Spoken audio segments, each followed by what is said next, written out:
Bonjour à tous et bienvenue dans cette nouvelle vidéo où je vais vous présenter un nouveau jeu de tarot de Marseille. Alors cette fois-ci c'est un jeu qui est auto-édité par Eugène Vinitsky et Elsa Kapatnoukowski. Je m'excuse si j'ai écorché la prononciation. C'est une proposition d'interprétation du tarot de Marseille, dans le sens où on va retrouver les arcanes majeurs habituels, et qui sont très traditionnels, hein, puisqu'ils sont vraiment très très proches du Madenier, ainsi que les personnages de cour. Mais au niveau des lames mineures, les numérales de 2 à 10, elles ont toutes été interprétées avec des dessins. Et c'est très intéressant et très agréable à voir puisqu'ils sont dans un graphisme très proche des majeurs et des personnages de cour qu'on a au Marseille. Donc ça vient se fondre très bien dans le jeu de tarot. Alors on va regarder ça ensemble. Donc le jeu vient avec un certificat d'authenticité. Voilà, donc je vous mettrai le lien sous la vidéo si vous souhaitez vous le procurer. C'est une auto-édition. Voilà, il vient avec un petit livret qui est très bien fourni, où on va retrouver donc tout un tas de détails. Alors bien sûr, on a la genèse sur la façon dont a été créé ce jeu, dont il a été pensé. Et ensuite, on a des propositions d'interprétation pour chaque lame. Donc, un petit texte qui nous parle de la situation, de la carte, de ce qu'elle représente. Ensuite, on a des interprétations générales, puis spécialisées dans différents domaines, comme là le travail, l'argent, les relations, etc. Et on a aussi une proposition d'interprétation avec les cartes renversées. Donc on a ça pour toutes les lames, majeures comme mineures. Et on retrouve à la fin du livret des propositions de tirage assez variées, allant du tirage en croix à des tirages un peu plus moins conventionnels, moins habituels, on va dire. Voilà, avec des propositions d'interprétation, un petit mot sur les auteurs et une présentation d'autres jeux de tarot réalisés par le même dessinateur. Voilà. Donc le livre vient en anglais, il est fourni avec un PDF en français, qui est la traduction complète du livre pour les personnes qui parlent le français.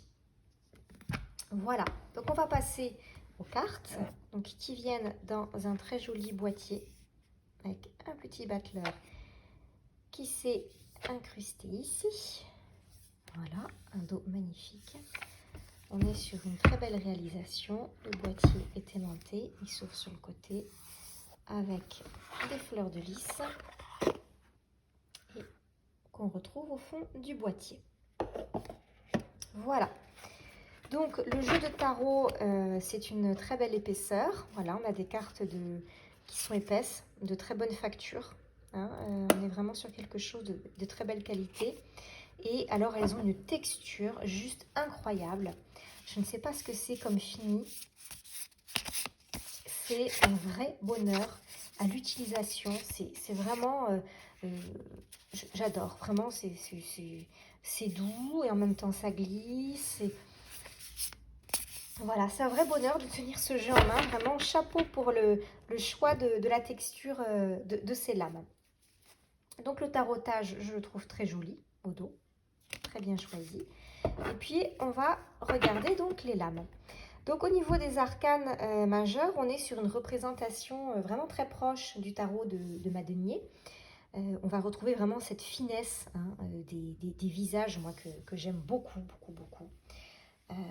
Et on a un vert, alors ça ressort pas très bien ici sur la caméra. Le vert qui est choisi pour les vêtements est très proche de celui que j'ai dans mon jeu de Claude Burdel.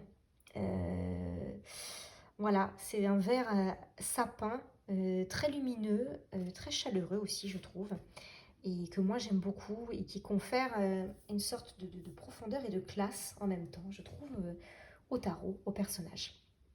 Voilà, donc on va regarder ça ensemble, le battleur, la papesse.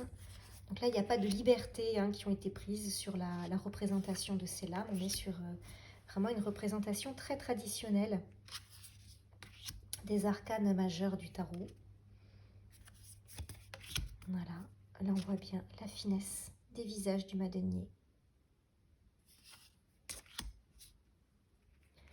Le chariot, la justice, l'ermite, la roue de fortune, la force, le pendu, l'arcane 13.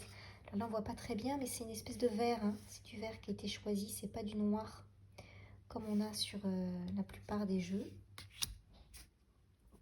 Tempérance, le diable, la maison Dieu, l'étoile, absolument ravissante, la lune, que j'aime beaucoup aussi avec ce vert-là, le soleil, le jugement et le monde. Donc on va passer maintenant aux mineurs. Alors les as et les personnages de cour ont été conservés tels qu'ils étaient dans le jeu traditionnel. Donc on n'a pas de grande différence à ce niveau-là. Mais voilà, c'est à partir des mineurs de 2 à 10 qu'on a donc des réinterprétations avec des scènes de vie. Donc on va retrouver des éléments très proches, qu'on retrouve déjà sur le tarot de Marseille, comme ces touffes d'herbe. On a l'enseigne qui est représentée sur chaque carte. Alors sur celle-ci, elle est horizontale, mais sur toutes les autres, elle est verticale ainsi. Et on a une proposition d'interprétation du 2, et de chaque numéro. Donc là, pour le 2, on va bien retrouver la notion de dualité entre deux façons de faire, deux façons de penser. Donc ça, c'est très intéressant. Après, on a d'autres représentations qui, pour moi, ont été un petit peu plus difficiles à interpréter parce que j'ai ma propre façon d'interpréter les mineurs. Et du coup, je me suis retrouvée un petit peu confrontée, un petit peu comme avec le rider, à une sorte de limitation, on va dire, dans la lame, ou des connotations qui sont très sévères, très crues, comme ici, par exemple, et que du coup, l'habitude d'un petit peu jouer sur la balance d'un côté ou de l'autre est un petit peu plus compliquée avec certains types d'interprétations. Ça a cependant le mérite d'exister, d'avoir proposé quelque chose qui semble cohérent dans le tout. Et c'est vraiment très agréable aussi à regarder. Alors on a quelques cartes ainsi, donc on n'a pas de personnage. Là ici on a des animaux, la notion de cage dorée qui apparaît. Bon voilà, celle-ci, elle est assez représentative. Pareil, là aussi, voilà, on a des scènes de vie qui sont assez tranchées, si je puis me permettre. Donc on va retrouver nos personnages de cour habituels avec le valet d'épée, le cavalier, la reine et le roi. Voilà, on dit ce visage. Puis on passe aux coupes avec un as traditionnel. On retrouve bien ici le 2 avec ici cette représentation qui est présente sur les cartes du tarot de Marseille, sur le 2 du tarot. On a là un 3 qui somme toute semble très traditionnel. Sur les 4, on retrouve bien les notions de structure, de pilier, de sécurité. Voilà, donc on a des dessins qui sont très agréables à regarder, qui sont simples. Alors on ne se perd pas dans 40 000 tonnes de détails. En même temps, c'est très agréable. Là, vous voyez cette tablée, ça donne un petit peu envie quand même de les rejoindre. Voilà, là on retrouve des oiseaux. Et le 10 de coupe, pareil, scène de vie. Et notre petit valet, notre cavalier, notre reine et notre roi de coupe. On va passer maintenant au denier. Alors, avec la belle, le 2 de denier, le 3, j'aime beaucoup cette carte, et le 4, le 5, le 6, le 7, le 8. Donc là, pour moi, ça me fait penser à la fable du corbeau et du renard. Le 9, le 10, le valet, le cavalier, la reine et le roi de denier. Et enfin, les bâtons. Oups. Le 2 de bâton. Le 3. Voilà, très joli. Le 4. Le 5. Alors on retrouve une sorte de fraîcheur, un peu de candeur avec des dessins assez simples du Moyen-Âge, même si effectivement les scènes qui sont représentées ne sont pas forcément des plus joyeuses. On a une sorte de légèreté un peu qui fait du bien, je trouve, qui est agréable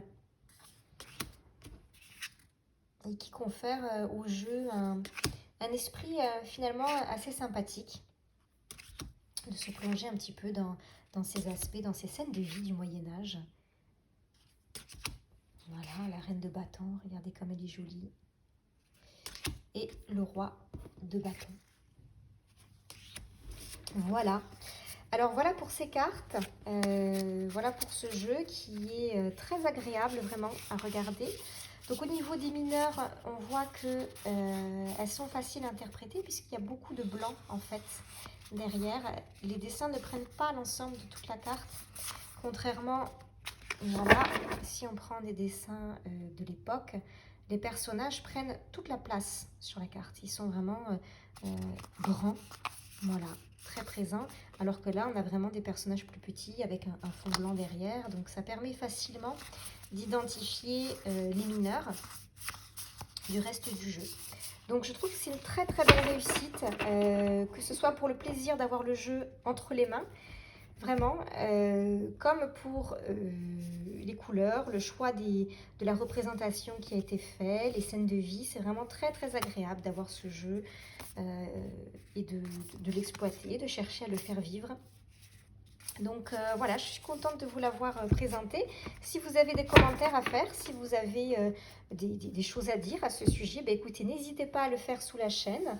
Et puis si vous voulez, vous pouvez vous abonner, mettre un petit pouce j'aime. Et puis je vous dis à très bientôt pour une prochaine vidéo, peut-être d'un autre jeu ou peut-être d'autres choses. Voilà, je vous dis à très bientôt. Au revoir, bye bye.